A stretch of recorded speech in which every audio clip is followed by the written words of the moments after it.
El otoño teñía de grises y ocres el cielo sobre La Moraleja, en Madrid. La lluvia fina y persistente golpeaba con suavidad los inmensos ventanales de la mansión de Ricardo Vargas. Un sonido casi imperceptible en el interior, donde un silencio monumental lo devoraba todo. La casa era un santuario del minimalismo más extremo. Un laberinto de paredes blancas, suelos de mármol pulido y muebles de diseño que parecían más esculturas intocables que objetos de uso cotidiano. Cada espacio, desde el gran salón de doble altura hasta los pasillos interminables, estaba meticulosamente ordenado, limpio hasta un punto aséptico, desprovisto de cualquier rastro de vida o calidez. Era un museo de la riqueza, un mausoleo de lujo que reflejaba a la perfección el estado emocional de su dueño, imponente, frío y profundamente vacío. Ricardo Vargas estaba de pie frente a uno de esos ventanales, con la espalda recta y las manos entrelazadas a la espalda. A sus 45 años, era la personificación del poder. Su traje, un Tom Ford de corte impecable que costaba más que el sueldo anual de una persona media, no mostraba ni una sola arruga. Su pelo oscuro estaba perfectamente peinado hacia atrás, y su reloj, un Patek Philippe, era una discreta pero inconfundible declaración de estatus. Sin embargo, su reflejo en el cristal bañado por la lluvia, contaba una historia diferente. Mostraba un rostro tenso, con unas ojeras apenas disimuladas bajo una capa de orgullo y una mirada cansada, perdida en la contemplación de un jardín geométrico donde ni una sola hoja se atrevía a caer fuera de lugar. Era un hombre que lo tenía todo, y al mismo tiempo, no poseía nada que realmente importara. Acababa de concluir la enésima reunión con otro especialista de renombre, un psicólogo infantil traído desde Zúrich cuyos honorarios ascendían a 5.000 euros la hora. Las palabras del hombre, pronunciadas en un español con un fuerte acento alemán, todavía resonaban en el silencio de la estancia. Señor Vargas, no hay patología física. La parálisis de Sofía es de origen psicosomático, necesita una conexión emocional que la ciencia no puede recetar. Aquellas palabras eran una bofetada de realidad, una humillación silenciosa. Él, Ricardo Vargas, el titán inmobiliario que levantaba imperios con una sola llamada, era completamente impotente ante el dolor silencioso de su única hija. Todo su dinero, todo su poder, se desmoronaba ante una niña de 8 años sentada en una silla de ruedas. Desde el umbral del salón, casi fundida con la penumbra del pasillo, Sofía observaba a su padre. Estaba en su silla de ruedas de última generación, una maravilla de la ingeniería que contrastaba dolorosamente con su frágil figura. Era una niña pálida, de una delgadez que hablaba de una tristeza enquistada, y sus ojos, dos pozos oscuros y enormes, parecían contener el peso de una tragedia demasiado grande para su corta edad. Llevaba un vestido de cachemira rosa, un lujo que no lograba darle color a su semblante ausente. No decía nada, hacía años que apenas pronunciaba palabra, comunicándose a través de gestos mínimos o de una tableta que siempre llevaba consigo. Vivía atrapada en una jaula de oro, rodeada de todos los lujos imaginables, pero profundamente sola. La distancia entre padre e hija era un abismo tangible en la inmensidad de aquel salón. Él, un gigante de poder y control, ella, una pequeña estatua de porcelana rota. Ricardo sabía que su hija estaba allí, sentía su presencia como un recordatorio constante de su fracaso. El accidente de coche que se había llevado a su mujer, Laura, hacía 3 años, había dejado a Sofía físicamente ilesa, pero emocionalmente paralizada. Y él, que conducía aquel fatídico día, cargaba con una culpa tan pesada, que le impedía acercarse a ella, tocarla, consolarla. Su forma de quererla, era a través de cheques y especialistas, construyendo un muro de protección material, que solo los separaba más. Esa tarde llegó Elena. La agencia la había descrito como una candidata con un enfoque diferente. A sus 25 años, era todo lo contrario a la atmósfera de la casa. Llevaba unos vaqueros sencillos, un jersey de lana de colores vivos y unas zapatillas gastadas. Su pelo castaño estaba recogido en una coleta desordenada, y su sonrisa, aunque tímida al principio, irradiaba una calidez que parecía fuera de lugar entre tanto mármol y acero.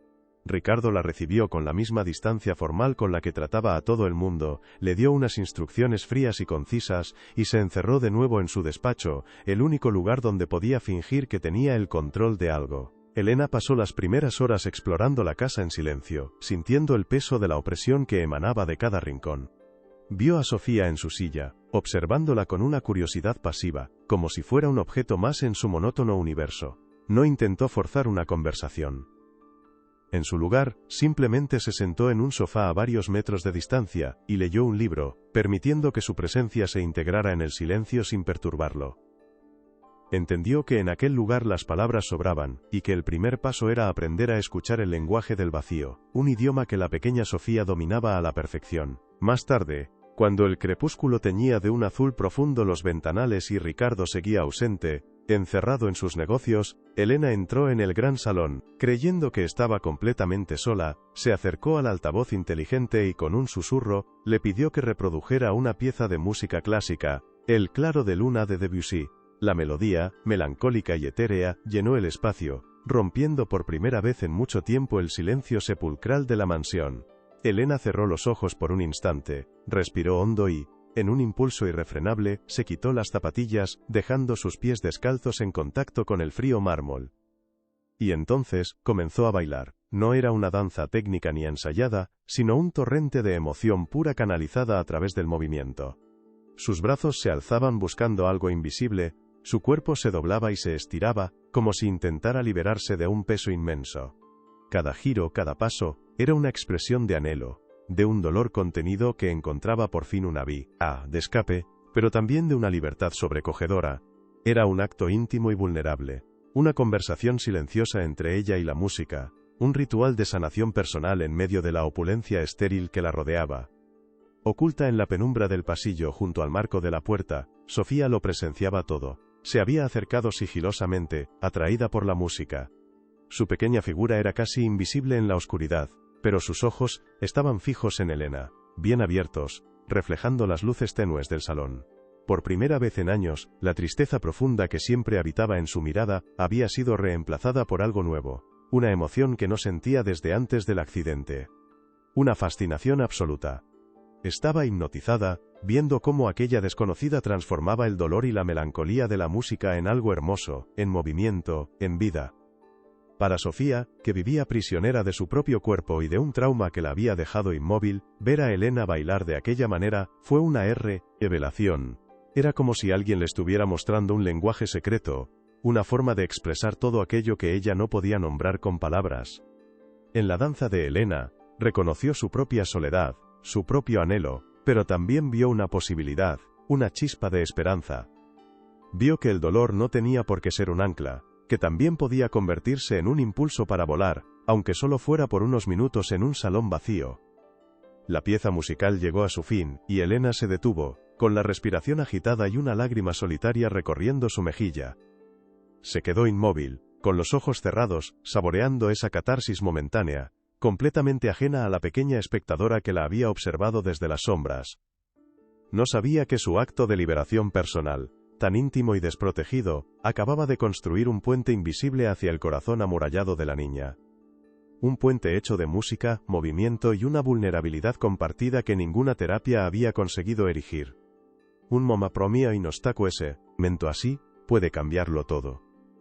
Si esta historia ya te ha atrapado, suscríbete y cuéntanos desde qué rincón del mundo nos estás viendo. La conexión humana no tiene fronteras. Sofía, con el corazón latiéndole a un ritmo desconocido, maniobró su silla en silencio y se deslizó de vuelta a la oscuridad del pasillo, desapareciendo antes de que Elena pudiera abrir los ojos y descubrirla. Se fue a su habitación, un espacio enorme y lujosamente decorado con juguetes que nunca tocaba y libros que nunca leía.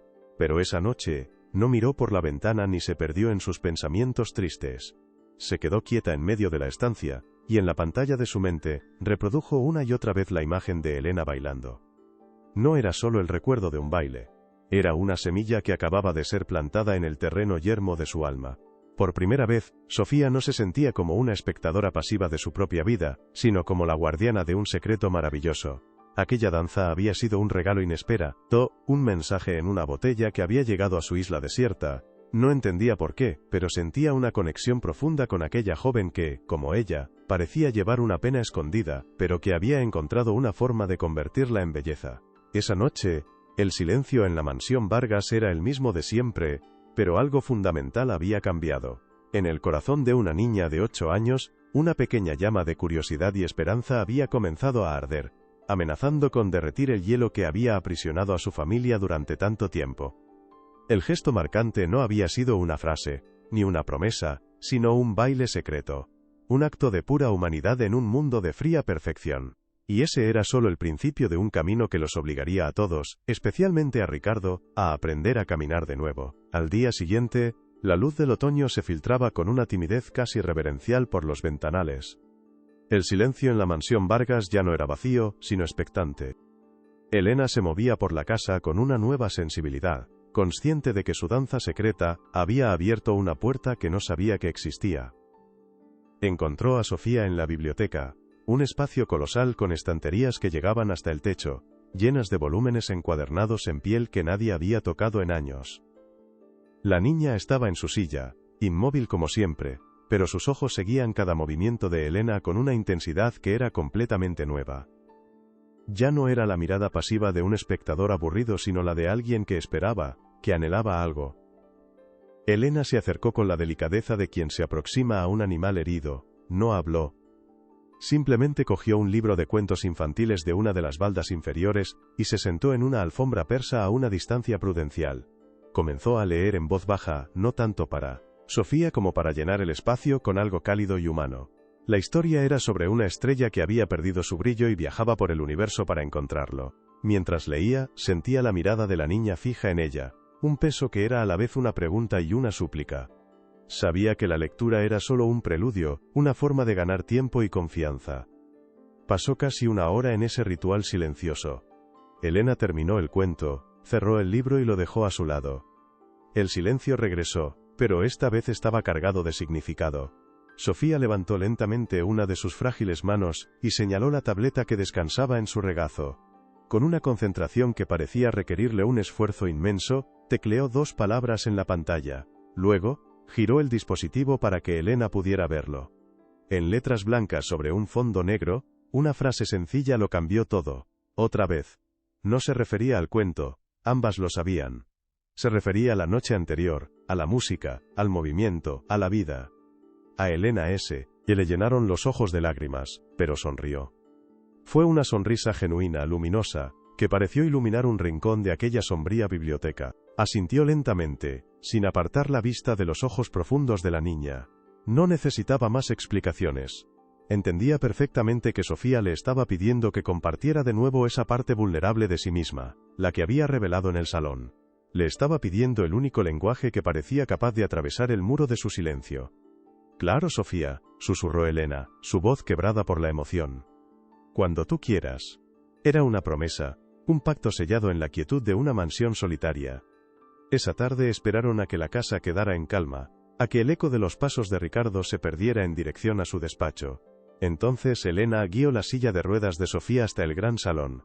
Cerró las pesadas puertas de madera creando su propio santuario privado. De nuevo, le pidió al altavoz que reprodujera el Claro de Luna de Debussy, y de nuevo, se quitó las zapatillas. Pero esta vez no era un acto de liberación personal y solitaria, era una ofrenda. Bailó para Sofía, mirándola directamente a los ojos, haciendo que cada movimiento fuera una palabra en una conversación que solo ellas podían entender. Sofía observaba, y por primera vez en mucho tiempo, una emoción clara se dibujó en su rostro, una pequeña sonrisa, apenas una curva en la comisura de sus labios, pero para Elena fue tan deslumbrante como el sol. La niña no solo veía un baile, se sentía vista.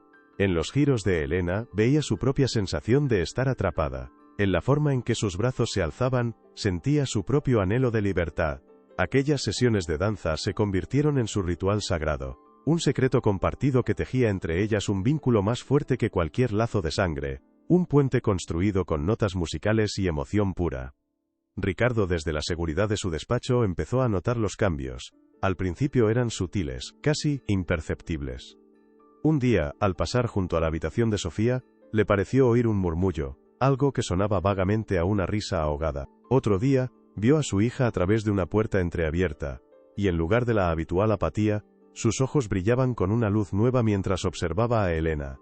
Era como ver los primeros brotes verdes en un campo devastado por el fuego. No entendía qué estaba pasando, pero una parte de él, una parte que creía muerta, se aferró a esa pequeña brizna de esperanza con desesperación. La curiosidad, mezclada con su innata necesidad de control, le llevó a revisar las grabaciones de las cámaras de seguridad. Lo que vio, lo dejó paralizado.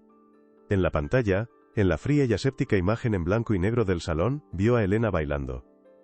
Y vio a su hija, a su pequeña Sofía, sonriendo. Una sonrisa que no había visto desde antes del accidente. Sintió una punzada en el pecho, una mezcla compleja de asombro, celos y un alivio tan profundo que casi le hizo doblar las rodillas. La ciencia, los especialistas, su dinero, todo había fracasado. Y aquella joven, con un simple baile, lo estaba consiguiendo. El pasado de Ricardo era un fantasma que caminaba a su lado por los pasillos de mármol. El accidente no fue solo una tragedia. Fue su sentencia. Recordaba cada detalle con una claridad torturadora. La lluvia torrencial, el parabrisas empañado, el tono agudo de la voz de Laura durante su discusión. Discutían por su trabajo, por su ausencia, por la frialdad que se había instalado entre ellos. Él, furioso, había pisado el acelerador. Un segundo de ira, un volantazo para esquivar algo en la carretera, el chirrido de los neumáticos sobre el asfalto mojado. Y luego, el impacto, el silencio, y el olor a metal y a sangre. Se culpaba a sí mismo, no solo por la muerte de su esposa, sino por la vida que le había robado a su hija. La parálisis de Sofía no era solo psicosomática. Para Ricardo, era un juicio visible, un recordatorio constante de su fracaso como marido y como padre. Por eso la rodeaba de lujos, por eso contrataba a los mejores médicos. No era por amor, o no solo por amor, era una forma de penitencia. Cada especialista que fracasaba era una confirmación de su impotencia, un castigo que merecía. No podía conectar con ella porque al mirarla a los ojos, veía los de Laura en sus últimos momentos. La sobreprotección que ejercía sobre Sofía era, en realidad, una forma de autocastigo y de control sobre su propia culpa. Mantenerla en la silla de ruedas, inmóvil y dependiente, era una manera perversa de mantenerla a salvo, de asegurarse de que no volvería a ponerla en peligro. Su mayor miedo no era que Sofía no caminara nunca, sino que lo hiciera. Porque si caminaba, si se recuperaba, se haría independiente. Y tal vez, algún día, descubriría la verdad sobre el accidente, la verdad sobre la discusión. O peor aún, se alejaría de él, dejándolo completamente solo con su culpa.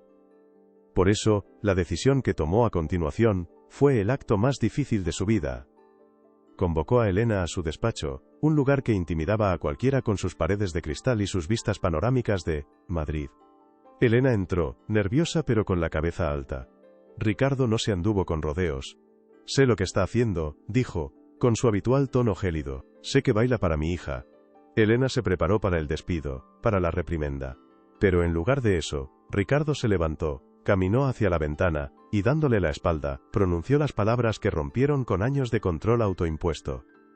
«No sé qué es, ni cómo funciona», continuó, su voz un poco más baja de lo normal. «Todos los expertos, todos los informes, no han servido de nada, pero usted le ha devuelto el brillo a sus ojos». Hizo una pausa, una que pareció durar una eternidad. «Le doy carta blanca. Haga lo que crea necesario. No me dé informes, no me pida permiso, solo ayúdela». Fue la primera vez en 3 años que Ricardo Vargas cedía el control, la primera vez que confiaba en el instinto humano por encima de los datos y las cifras. Era una rendición, un acto de fe desesperado. Elena por su parte entendía el lenguaje del dolor mejor que nadie. Su danza no era solo una expresión artística, era el eco de su propia historia.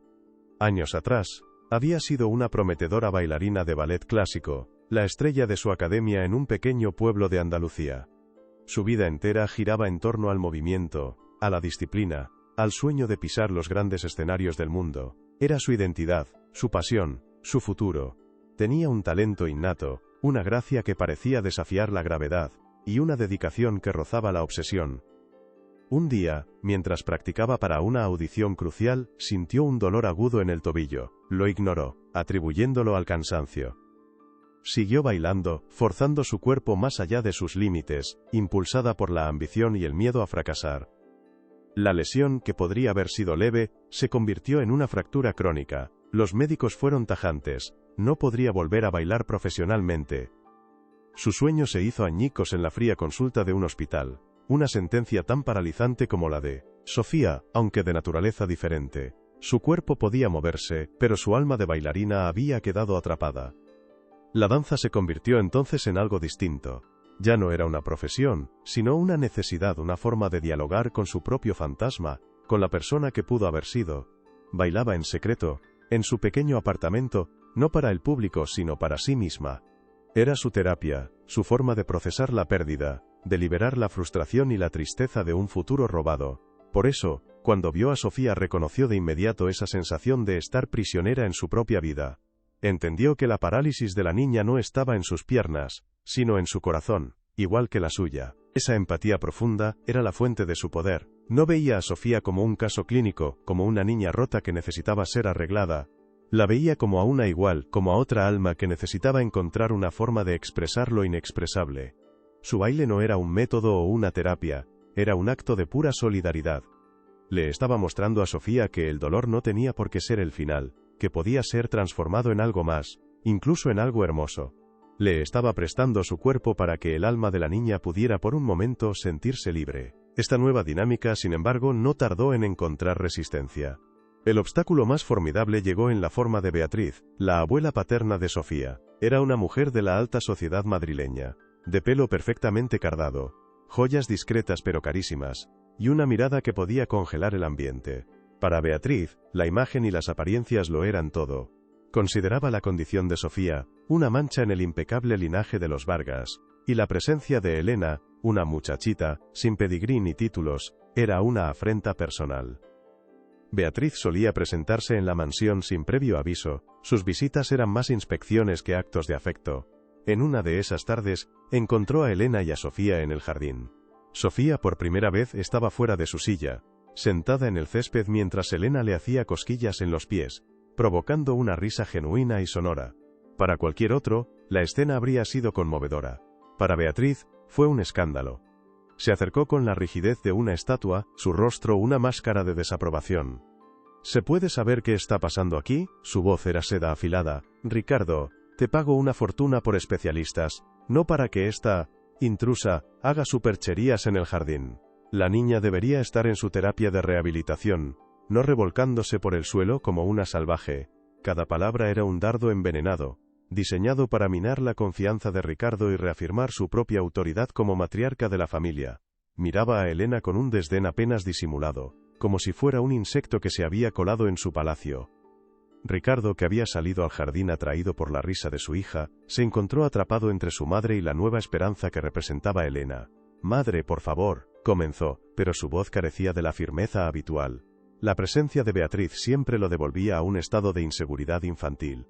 Elena está ayudando. Sofía está mejorando. Pero sus palabras sonaban débiles incluso para él, enfrentado al escepticismo férreo de una mujer que solo creía en lo que se podía medir, pesar y pagar. ¿Mejorando?, bufó Beatriz con una risa corta y despectiva. Lo que necesita es disciplina y ciencia, no bailes esotéricos y juegos de niñas. Estás permitiendo que una desconocida juegue con la salud de tu hija. Si no pones orden en esta casa, Ricardo, lo haré yo. La amenaza quedó flotando en el aire, pesada y ominosa. Beatriz se dio la vuelta y se marchó, dejando tras de sí una estela de duda y conflicto que envenenó la atmósfera de progreso que tanto había costado construir. Ricardo se quedó inmóvil, mirando a Elena y a su hija, la vieja culpa luchando contra la nueva esperanza. A pesar de la presión de Beatriz, el vínculo entre Elena y Sofía continuó fortaleciéndose. Las sesiones de danza se volvieron más audaces. Ya no solo bailaba Elena, ahora, animaba a Sofía a participar desde su silla. Le enseñaba a mover los brazos, a seguir el ritmo con las manos, a expresar emociones con el rostro. Y Sofía respondía. Sus movimientos eran pequeños, vacilantes, pero estaban ahí. Un día, mientras sonaba una pieza alegre de Vivaldi, Sofía pronunció su primera palabra en 3 años. Fue un susurro, apenas audible, más. Elena se detuvo, con el corazón en un puño, y le pidió que lo repitiera. Más, dijo Sofía esta vez un poco más alto, con una sonrisa radiante. Ese pequeño milagro envalentonó a ambas. La esperanza en la casa se hizo palpable, una energía vibrante que parecía calentar las frías paredes de mármol. Elena empezó a creer que la recuperación total era posible. Un día, mientras estaban en el salón, con la luz del sol inundando la estancia, sintió que era el momento. Puso una melodía suave y tomó las manos de Sofía. «Sofía», le dijo, mirándola con una confianza absoluta. «La música está en tus pies, solo tienes que escucharla. ¿Quieres intentarlo? Solo un paso, estoy aquí contigo». La niña la miró, sus grandes ojos una mezcla de miedo y deseo. Durante un largo minuto, no hizo nada. Luego, con una determinación que dejó a Elena sin aliento, se aferró a las manos de su cuidadora, empujó con los brazos los reposabrazos de su silla, y con un esfuerzo visible que hizo temblar todo su cuerpo, logró ponerse en pie. Sus piernas temblaban violentamente, como dos recién nacidas, pero estaba de pie. Era un momento de triunfo puro, una victoria contra años de inmovilidad y silencio. Elena, llorando de alegría, la sujetaba con firmeza. Lo ves, puedes hacerlo», le susurraba, animándola. Sofía, con la respiración agitada y el rostro bañado en sudor, intentó dar un paso. Levantó un pie, un movimiento torpe y vacilante, y trató de avanzarlo. Pero sus músculos, debilitados por el desuso, no respondieron.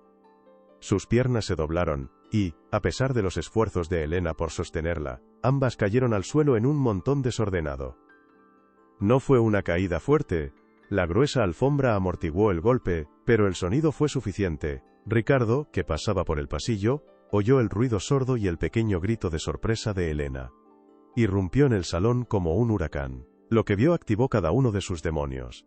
Su hija, su frágil y vulnerable hija, en el suelo. Elena intentando levantarla.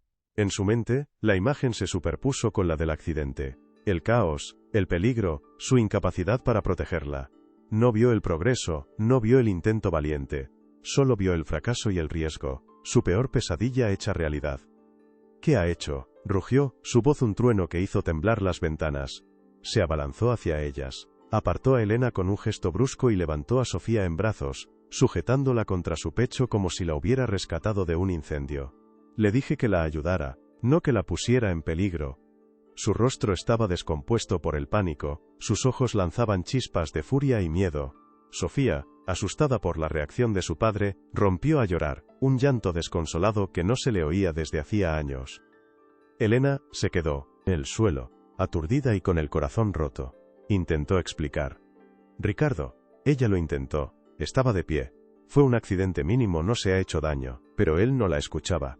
Su trauma había tomado el control. «¡Fuera!», le gritó, señalando la puerta. «Recoja sus cosas y lárguese de mi casa, ahora mismo».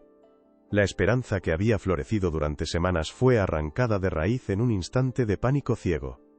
Ricardo, temblando, abrazaba a su hija sollozante, reforzando su creencia de que la única forma de mantenerla a salvo era mantenerla quieta, prisionera de su amor y de su culpa. El progreso se había convertido en un crimen, y la puerta a la curación estaba a punto de cerrarse de golpe. Los días que siguieron a la caída fueron un regreso a la glaciación emocional que había definido la mansión durante años. Ricardo, consumido por la culpa y el miedo reavivados, se volvió aún más distante y controlador.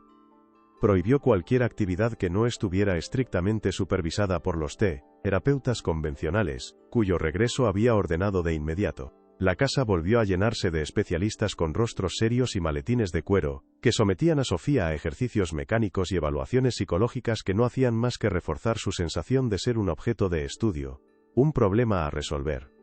Sofía se replegó de nuevo en su caparazón de silencio.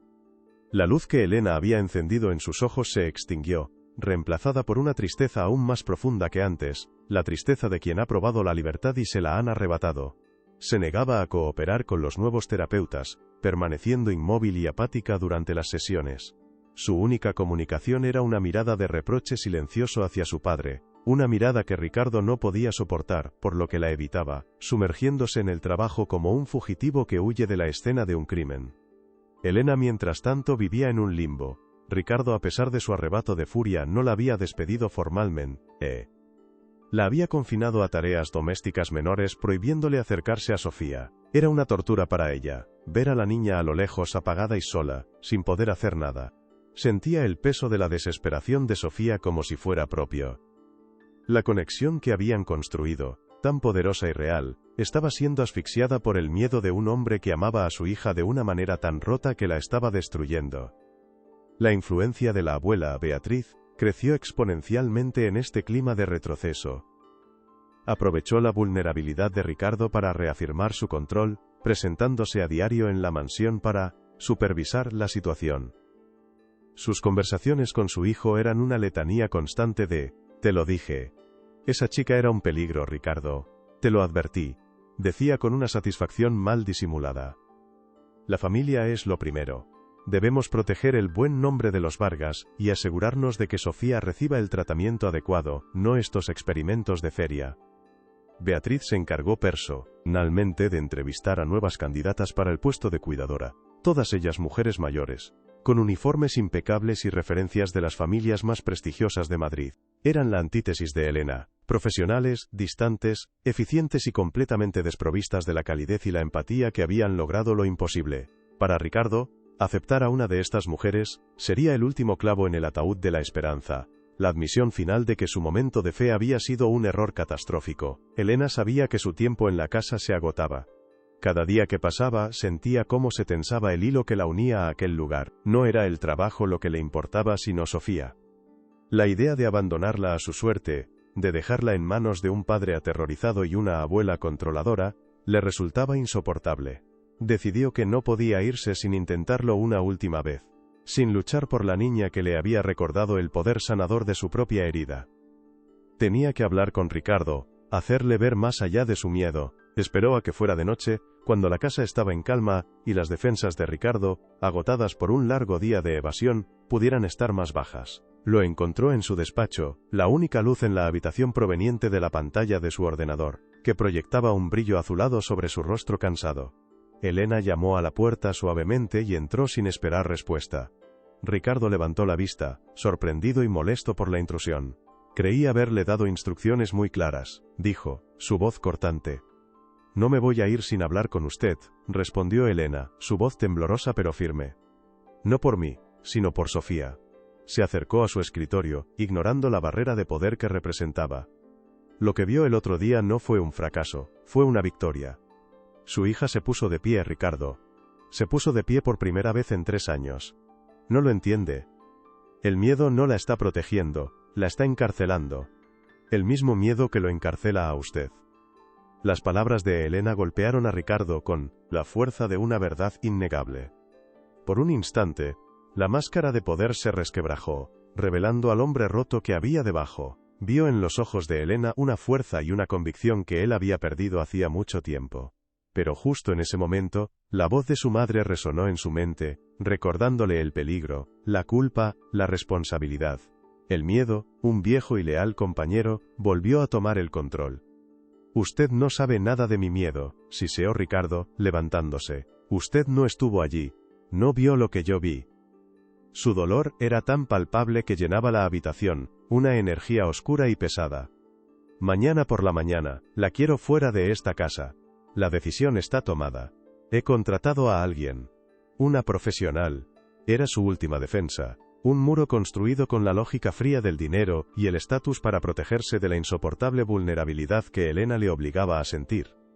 Mientras tanto, en el pasillo, oculta en la penumbra, Sofía había escuchado toda la conversación, había seguido a Elena, movida por un instinto que no comprendía.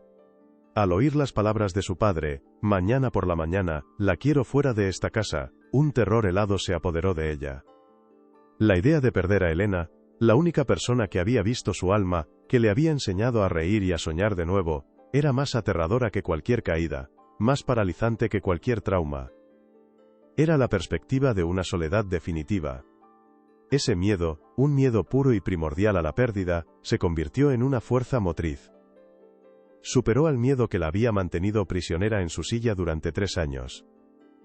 En la oscuridad del pasillo, Sofía miró sus propias piernas como si las viera por primera vez. Ya no eran las traidoras que la habían abandonado, sino la única herramienta que tenía para evitar que su mundo se derrumbara por completo. La tensión en la casa había alcanzado un punto de no retorno. La decisión de Ricardo, nacida del pánico, estaba a punto de provocar la misma catástrofe que intentaba evitar. No se daba cuenta de que al intentar proteger a su hija del peligro físico, la estaba empujando hacia un abismo emocional. El amor protector, cuando se mezcla con el veneno de la culpa no resuelta, se convierte en la jaula más cruel de todas. La atmósfera estaba cargada, a punto de estallar, preparando el escenario para un clímax que nadie, y menos aún Ricardo, podría haber previsto. Elena, al ver la determinación final en el rostro de Ricardo, sintió una profunda derrota. Asintió en silencio, con lágrimas en los ojos, y se dio la vuelta para marcharse. Cada paso hacia la puerta se sentía como una traición a Sofía. Sabía que al cruzar ese umbral, la pequeña luz de esperanza en la mansión Vargas se extinguiría para siempre, dejando solo la fría opulencia y el eco de lo que pudo haber sido. La tensión se acumulaba en cada rincón de la mansión, un preludio silencioso a la tormenta que estaba a punto de desatarse. El miedo de Ricardo, la desesperación de Elena, y la determinación naciente de Sof, y con acento agudo a, convergían hacia un único punto de ruptura. El siguiente momento no solo decidiría el destino de una joven cuidadora, sino que obligaría a un padre a enfrentarse a los fantasmas que había mantenido encerrados durante demasiado tiempo, demostrando que a veces, el mayor acto de amor es aprender a soltar. Ricardo observó a Elena caminar hacia la puerta de su despacho, y por un segundo sintió una punzada de duda. Una voz en su interior le gritaba que estaba cometiendo un error terrible. Era la misma voz de la esperanza que había sentido al ver a su hija sonreír, pero la aplastó con una brutalidad nacida del terror. El control era seguro. La vulnerabilidad era un riesgo que ya no podía permitirse. Se aferró a su decisión como un náufrago a un trozo de madera. Pero fuera, en el pasillo, una fuerza mucho más poderosa estaba a punto de entrar en juego. Una fuerza alimentada por el amor puro de una niña y su negativa a volver a la oscuridad. Sofía, con el corazón latiéndole desbocado en el pecho, se agarró con fuerza a una consola de mármol que había junto a la pared. Sus nudillos se pusieron blancos por el esfuerzo, sus pequeños brazos temblaban, pero en sus ojos había una resolución de acero. La conexión emocional entre los personajes había alcanzado su punto más álgido y frágil. El vínculo entre Elena y Sofía, forjado en secreto y música, estaba a punto de ser destruido por el trauma no resuelto de Ricardo. Los obstáculos, tanto internos como externos, habían acorralado a los protagonistas, dejando solo una salida posible, un acto de fe o de desesperación que lo cambiaría todo para siempre. El escenario estaba listo para la confrontación final. La puerta del despacho se cerró en la mente de Elena mucho antes de que su mano llegara a tocar el pomo. Las palabras de Ricardo, pronunciadas con una frialdad quirúrgica, habían sido una sentencia inapelable. Mañana, a primera hora, un coche la estará esperando. Sus servicios ya no son requeridos. No había ira en su voz, solo una fatiga infinita, la resignación de un hombre que elige la jaula conocida antes que la aterradora incertidumbre de la libertad. Ricardo creía que al expulsar a Elena, estaba sellando una brecha de seguridad en su fortaleza, restaurando el orden y el control que tanto anhelaba. Estaba equivocado. Lo que realmente estaba haciendo era apagar la única luz que había conseguido filtrarse por las grietas de su propia prisión autoimpuesta, condenándose a sí mismo y a su hija a la penumbra perpetua. Elena asintió, incapaz de articular palabra. El dolor que sentía no era por la pérdida del empleo, sino por la imagen de Sofía que se proyectaba en su mente, la niña de la sonrisa incipiente, la de los ojos brillantes de curiosidad, la que había susurrado más con una voz llena de esperanza. Toda esa luz estaba a punto de ser extinguida por el miedo ciego de su padre. Una lágrima solitaria y ardiente se deslizó por su mejilla, pero la secó con un gesto rápido, negándose a mostrarle a Ricardo la magnitud de su derrota. Su fracaso no era profesional, era humano. Había conseguido llegar al corazón de la niña, pero no había logrado derribar la muralla que protegía el corazón del padre. Se giró, dándole la espalda al hombre que estaba sacrificando la felicidad de su hija en el altar de su propio trauma. Oculta en la penumbra del largo pasillo, Sofía lo había oído todo. Se había deslizado fuera de su habitación, atraída por las voces tensas que emanaban del despacho, un instinto protector guiando las ruedas de su silla. Las palabras de su padre, fuera de esta casa, resonaron en el silencio, no como un sonido, sino como una onda expansiva que hizo añicos su frágil mundo. Un terror helado, más profundo y visceral que el recuerdo del accidente, se apoderó de ella. Perder a Elena no era como perder a un terapeuta o a una cuidadora. Era perder a su cómplice, a su traductora de emociones, a la única persona en el mundo que había entendido su lenguaje silencioso, y le había enseñado uno nuevo, el del movimiento, el de la esperanza. Ese miedo a la pérdida, puro y absoluto, se convirtió en un catalizador. Fue una descarga eléctrica que recorrió su cuerpo adormecido, despertando nervios y músculos que habían permanecido latentes durante 3 largos años. La parálisis psicosomática, esa coraza que su mente había construido para protegerla del dolor del mundo, se enfrentaba ahora a una amenaza mayor, la soledad definitiva. Miró hacia la puerta del despacho donde la mujer que le había devuelto el color a su vida estaba a punto de desaparecer para siempre. Y en ese instante, Sofía tomó una decisión. No con la mente sino con el alma, no iba a permitirlo. No podía. El amor que sentía por Elena era, en ese momento, la fuerza más poderosa del universo. Con un esfuerzo que pareció concentrar toda la energía de su pequeño cuerpo, extendió un brazo tembloroso y se aferró al borde de una pesada consola de mármol que adornaba el pasillo. Sus dedos, frágiles y pálidos, se clavaron en la piedra fría, buscando un anclaje. Sus nudillos se pusieron blancos. Un gemido ahogado escapó de sus labios mientras tiraba de su propio peso, luchando contra la gravedad y contra los fantasmas de su pasado. El metal de la silla de ruedas chirrió en protesta. Era una batalla épica contenida en un gesto mínimo, la lucha de una voluntad indomable contra una prisión invisible que la había mantenido cautiva durante 1000 días. Dentro del despacho, Ricardo se había pasado una mano por el rostro, agotado. Había tomado la decisión correcta, la decisión segura. Había restaurado el orden. Sin embargo, una extraña inquietud se instaló en su pecho, una sensación de vacío que no lograba identificar. Miró la espalda de Elena mientras se alejaba, y por una fracción de segundo, la imagen de su esposa, Laura, se superpuso a la de la joven, marchándose también, dejándolo solo. Sacudió la cabeza, desterrando el pensamiento. La seguridad de Sofía era lo único que importaba, y la seguridad, para él, significaba quietud, control, ausencia de riesgos. Ausencia de vida. En el pasillo, el milagro estaba ocurriendo en un silencio casi absoluto, marcado solo por la respiración agitada de la niña. Con un último tirón, un grito mudo en su garganta, Sofía logró lo impensable. Se impulsó hacia arriba, sus piernas temblando violentamente bajo el peso de su cuerpo, y se puso en pie. La silla de ruedas quedó a su lado, vacía, como la crisálida abandonada de una mariposa que acaba de nacer. Se apoyó contra la pared, con el corazón latiéndole como un tambor de guerra, sintiendo el mármol frío contra su espalda. El mundo se veía distinto desde esa nueva perspectiva, más alto, más grande, más aterrador, y sin embargo, lleno de posibilidades. Las piernas de Sofía eran como 2 extrañas, 2 entidades desconocidas que apenas obedecían las órdenes de su cerebro. Temblaban de una forma tan violenta que amenazaban con ceder en cualquier momento. Pero la imagen de la puerta del despacho, el umbral que separaba su futuro de su pasado, era un faro que la mantenía erguida. Respiró hondo, llenando sus pulmones con el aire rancio de la mansión, un aire que de repente se sentía cargado de electricidad. Levantó una mano temblorosa de la pared, rompiendo el único punto de apoyo seguro, y la extendió hacia el vacío, buscando un equilibrio que no había necesitado en años. Elena, con la mano ya en el pomo de la puerta, se detuvo. Había oído algo, un sonido casi imperceptible, un jadeo, un roce contra la pared. Se giró lentamente, con el corazón en un puño. Su primera reacción fue pensar que Sofía se había caído, que necesitaba ayuda. Pero lo que vio la dejó sin aliento, con los ojos abiertos de par en par, incrédula. No vio a una niña en el suelo. Vio a un ángel vacilante, a una guerrera diminuta que estaba desafiando todas las leyes de su propia y trágica historia. Con una determinación forjada en el fuego de la desesperación, Sofía levantó un pie del suelo. Fue un movimiento agónico, lento, como si estuviera despegando su piel del mármol. El dolor recorrió su pierna, un dolor agudo, el dolor del desuso, pero lo ignoró. Lo avanzó unos centímetros, una distancia irrisoria para cualquiera, pero para ella era cruzar un océano. El pie aterrizó en el suelo con un golpe sordo, torpe pero firme.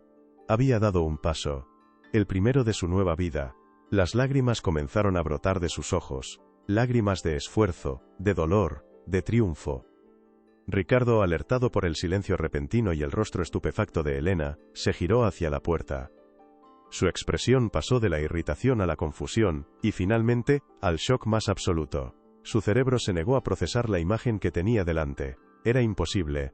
Era una alucinación producto del estrés y la falta de sueño. Su hija, Su pequeña y frágil Sofía, la que los mejores especialistas del mundo no habían podido ayudar, estaba de pie en el pasillo, avanzando hacia él paso a paso, como en una pesadilla, o en el más increíble de los sueños. Un segundo paso, y luego un tercero, cada uno era una odisea. Se apoyaba en la pared con una mano, usando la yema de sus dedos para mantener el equilibrio, mientras sus piernas, como dos columnas de gelatina, luchaban por sostenerla. El pasillo, que siempre había parecido interminable desde la altura de su silla, ahora era un camino de baldosas que debía conquistar. Su objetivo era el marco de la puerta del despacho, el refugio final, el podio de su victoria. Mantuvo la mirada fija en su padre, y en sus ojos no había reproche, solo una súplica desesperada. Finalmente, llegó.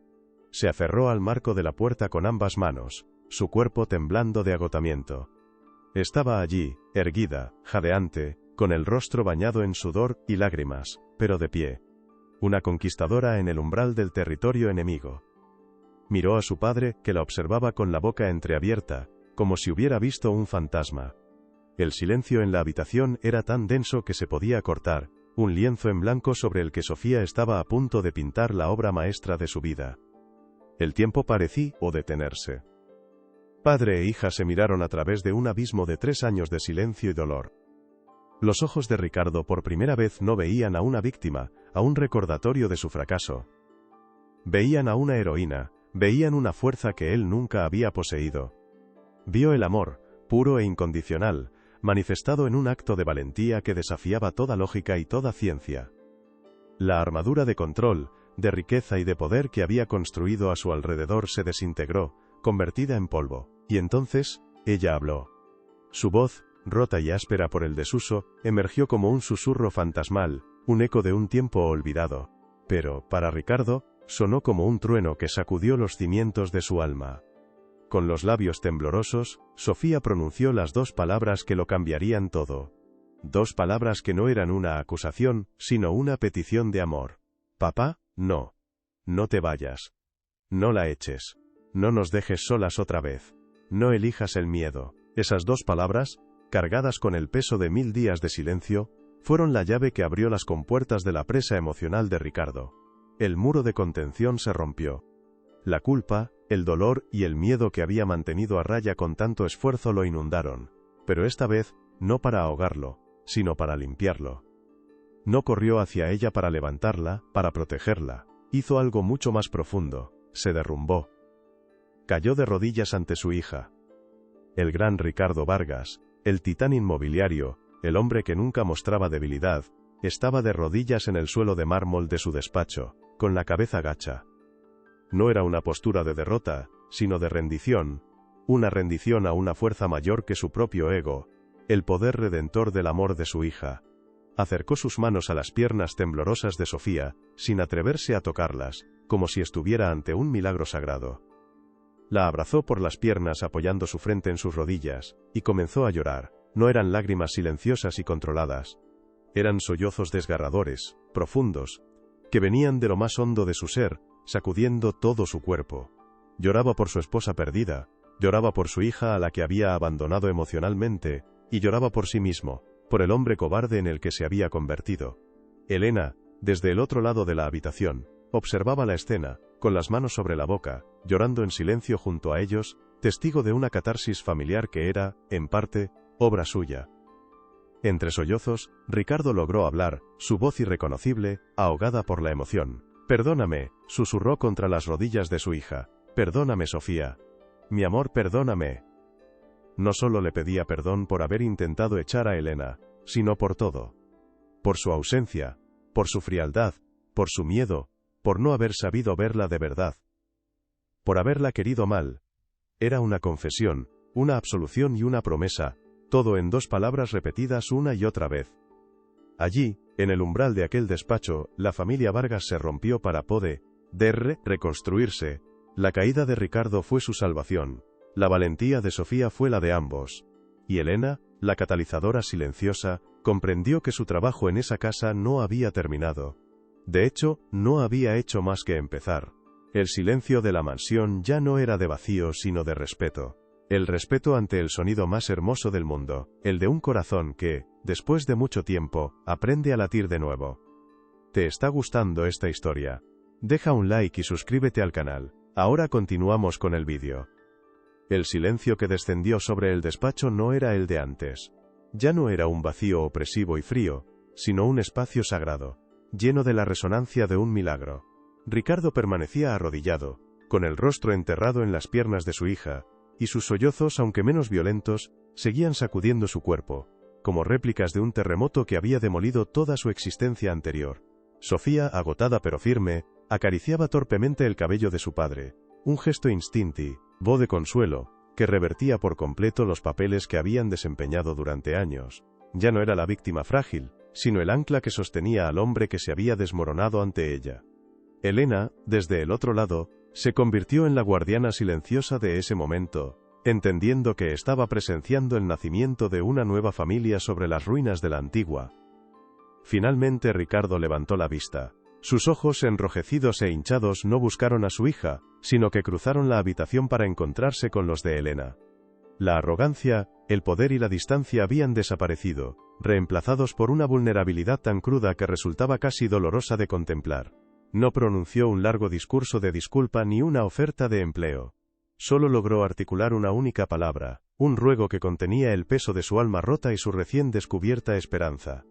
«Quédate», susurró, y su voz, habitualmente un instrumento de mando, era ahora la de un hombre que suplicaba por su vida, que entendía que sin la presencia de aquella mujer, la luz que acababa de entrar en su mundo se extinguiría tan rápido como había aparecido, dejándolos de nuevo en la más absoluta de las oscuridades. Elena no respondió con palabras. Su respuesta fue una acción que selló el nuevo pacto familiar. Caminó lentamente a través de la habitación, sus pasos resonando suavemente en el mármol, y se arrodilló junto a ellos, cerrando el círculo. Colocó una mano sobre el hombro de Ricardo y la otra sobre el de Sofía, uniéndolos físicamente en un gesto de inclusión y pertenencia. Su mirada, llena de una compasión infinita, los envolvió a ambos. No había juicio en sus ojos, solo una profunda comprensión del dolor y la belleza que coexistían en aquel instante. No era una empleada consolando a su jefe, ni una cuidadora atendiendo a una niña. Era un ser humano conectando con otros dos, reconociendo su propia historia de pérdida y superación en la catarsis que estaba presenciando. La transformación de la mansión Vargas no fue instantánea, sino un proceso gradual y orgánico que comenzó a la mañana siguiente. El sol, que parecía haber estado ausente durante años, se filtró por los ventanales, no para revelar la frialdad del mármol, sino para iluminar una escena sin precedentes. Ricardo había cancelado toda su agenda, no hubo llamadas a la bolsa, ni reuniones con arquitectos. En su lugar, estaba en el jardín, descalzo sobre el césped húmedo, sosteniendo con una torpeza conmovedora las manos de Sofía mientras ella practicaba, con una sonrisa de esfuerzo, sus primeros pasos bajo el cielo abierto.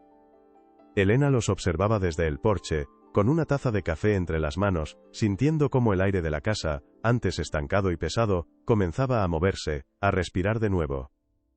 Fue durante esa misma semana cuando Ricardo tomó la decisión más simbólica de todas.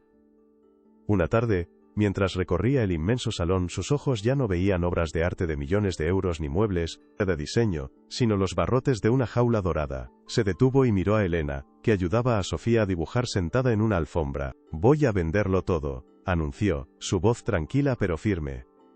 «Esto nunca fue un hogar, ha sido un monumento a mi ego y a mi culpa. Necesitamos un lugar donde las paredes oigan risas, no ecos». La decisión no fue una transacción inmobiliaria sino un exorcismo, el acto definitivo de dejar atrás el pasado para poder construir un futuro. Se mudaron 3 meses después.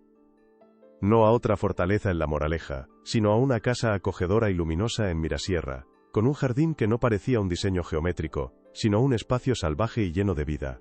Las paredes blancas fueron reemplazadas por tonos cálidos, el mármol por madera que crujía bajo sus pies, y los sofás intocables por otros cómodos, llenos de cojines y mantas. El cambio de escenario fue una manifestación física de su cambio interno. La primera noche, en lugar de cenar en un comedor formal, pidieron pizza, y comieron sentados en el suelo del salón, entre cajas de mudanza a medio abrir, riendo por primera vez como una verdadera familia. Elena ya no era la niñera. Era simplemente Elena, una parte indispensable de su nueva vida. Ricardo descubrió que su inmensa fortuna, que antes utilizaba para construir barreras, podía servir para construir puentes. Inspirado por el poder transformador que había presenciado, una idea comenzó a tomar forma en su mente. No quería simplemente donar dinero a causas ajenas, quería crear algo que tuviera el alma de su propia historia. Una noche, mientras Sofía y Elena bailaban torpemente en el nuevo salón al son de una melodía alegre, se lo propuso. Quiero crear una fundación, dijo, que ayude a niños que han pasado por traumas. Pero no con terapias frías, con arte, con música, con danza, con lo que tú hiciste por nosotros. El nombre de la fundación surgió de la persona que había inspirado todo el cambio. ¿Cómo la llamaremos?, preguntó Ricardo. Sofía, Q. UE ahora hablaba con una fluidez creciente, lo pensó un momento, mirando a Elena, que giraba con una sonrisa. Alma en movimiento, dijo con una seguridad que asombró a su padre. El nombre era perfecto, una encapsulación poética de su propio viaje desde la parálisis hasta la libertad, y de la creencia de que el alma, cuando se le da la oportunidad de expresarse, puede sanar cualquier herida. La fundación no sería solo un proyecto de Ricardo, sería el legado de las dos mujeres que le habían salvado la vida. La inauguración de la Fundación Alma en Movimiento no fue un evento ostentoso para la prensa, sino una reunión íntima en el jardín de su nueva casa. Asistieron terapeutas artísticos, familias y algunos viejos socios de Ricardo, que lo miraban con una mezcla de confusión y asombro. Ricardo subió a un pequeño estrado, no con la rigidez de un magnate, sino con la humildad de un superviviente. Durante años creí que mi valor residía en lo que podía construir, dijo, su voz firme pero cargada de emoción. Hoy sé que la verdadera riqueza consiste en saber reconstruirse. Esta fundación no nace del dinero, sino de la más profunda gratitud hacia una joven que me enseñó que un simple baile puede ser más poderoso que cualquier imperio. La misión de la fundación se centró en llevar esperanza a lugares donde la ciencia a menudo se quedaba corta. Financiaban talleres de danza en orfanatos, clases de música en hospitales infantiles, y programas de pintura para niños que habían perdido el habla a causa de un trauma. Ricardo se implicó personalmente, no como un ejecutivo distante, sino como un voluntario más. A menudo se le podía ver sentado en el suelo, intentando torpemente seguir una coreografía, o pintando con los dedos junto a niños que, como su hija, estaban redescubriendo el color en un mundo que se había vuelto gris. Su propósito ya no era amasar, sino compartir. Un año después, la transformación de la familia Vargas era un hecho consumado. La casa de Mirasierra vibraba con una energía que la mansión de La Moraleja nunca conoció. Sofía, ahora con 9 años, no solo caminaba, sino que corría por el jardín, su risa era la banda sonora constante de sus días. Su palidez había sido reemplazada por el rubor saludable del juego y la felicidad. Había vuelto a ser una niña en todos los sentidos, su trauma no borrado, pero sí integrado y superado, convertido en una fuente de empatía y fortaleza que la hacía única. Ricardo por su parte era irreconocible. Había abandonado los trajes caros en favor de ropa cómoda, y las líneas de tensión en su rostro habían sido suavizadas por sonrisas frecuentes. Había aprendido el lenguaje del juego, de los abrazos, de la escucha paciente. Descubrió que ser padre no consistía en proveer, sino en estar presente. Su relación con Elena había florecido de forma natural, convirtiéndose en una asociación de amor y respeto mutuo, una alianza forjada en la crisis y consolidada en la paz de la vida cotidiana que habían construido juntos. El dinero ya no era el centro de su universo. Aunque seguía siendo un hombre inmensamente rico, su riqueza ahora se manifestaba de otras maneras. En los dibujos de Sofía pegados en la nevera, en las cenas tranquilas en el porche, en la certeza de que no estaba solo. Había vendido un imperio de hormigón y cristal para comprar un pequeño reino de afecto y calidez, y sentía que nunca en su vida había hecho un negocio tan rentable. La soledad, aquel fantasma que lo había perseguido durante años, había sido desterrada para siempre. La resolución de su historia no fue un final de cuento de hadas, sino el comienzo de una vida real, con sus alegrías y sus desafíos, pero afrontada desde un lugar de conexión y verdad. La abuela Beatriz, incapaz de comprender o aceptar el cambio, se había distanciado, un precio doloroso pero necesario para la sanación de la familia. Ricardo entendió que no podía complacer a todo el mundo y por primera vez en su vida, eligió el bienestar de su núcleo familiar por encima de las apariencias y las obligaciones sociales. La esperanza que ahora habitaba en su hogar era una llama constante y cálida. Era la esperanza nacida de la certeza de que incluso las heridas más profundas pueden sanar, de que la oscuridad más densa puede ser vencida por un simple acto de bondad, y de que las personas pueden cambiar. El miedo ya no dictaba sus decisiones. En su lugar había un amor valiente, un amor que se atrevía a ser vulnerable, a confiar y a empezar de nuevo cada día. El ciclo de dolor se había roto. La mansión, símbolo de la riqueza material y la pobreza emocional, era solo un recuerdo lejano. En su lugar, habían construido un hogar, un refugio edificado no sobre cimientos de cemento, sino sobre la base indestructible de un perdón ganado a pulso, una segunda oportunidad, y una danza secreta en un salón vacío, que había logrado devolverle el alma a Aú, la familia que la había perdido. Y ese era el único patrimonio que realmente importaba.